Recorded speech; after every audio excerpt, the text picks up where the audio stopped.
The 15-year-old was shot in the leg Tuesday. She's already on the road to recovery and back in school, but the emotional trauma will be much harder to overcome. Jessica Formoso sat down with the teen tonight. She's in St. Albans now with her story. Jessica.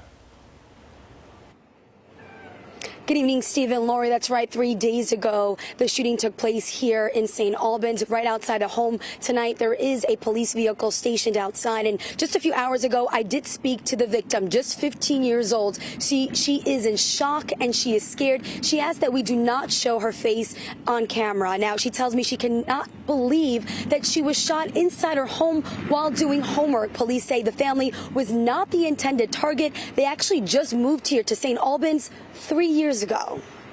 I'm scared more so for my family and for other families who have been, victims of gun violence. It's crazy. 15-year-old Tamima Samir never thought she would be a victim of gun violence, but she is now a statistic. She was shot on Tuesday night at about 11 o'clock while in her dining room. She was sitting in that chair doing English homework, her parents right next to her. All of a sudden we hear these loud bang noises outside. They thought they were fireworks. It wasn't fireworks, and we could feel the shockwave and the recoil from the gunshot. At that point, she says she didn't realize what had happened. She directed her parents and brother to a safe place in the house so they could take cover. And it wasn't until she looked down she realized she had been shot in the shin. I felt a very sharp pain in my leg.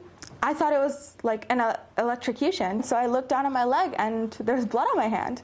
And it was very crazy. I just knew in that moment that something had happened. Police say a barrage of bullets were fired outside her St. Albans home. Authorities believe that someone on the street was shooting at another person when bullets went flying into her home. There was one bullet that struck me, but there were two other bullets that entered my house and one that's still lodged in the lock. The high school sophomore says it all happened so quickly that she didn't even have a chance to scream. It really was something you couldn't fathom. I was in my house. It was a regular Tuesday. I was doing everyday homework,